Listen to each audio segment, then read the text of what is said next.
Hello guys, my name is Hervé Micha. I'm designer and entrepreneur.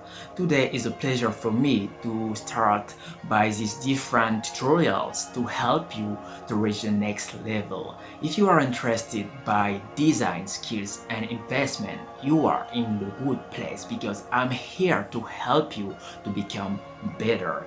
As an industrial designer, it's very important to invest in yourself. Do you want to improve your soft skills and hard skills?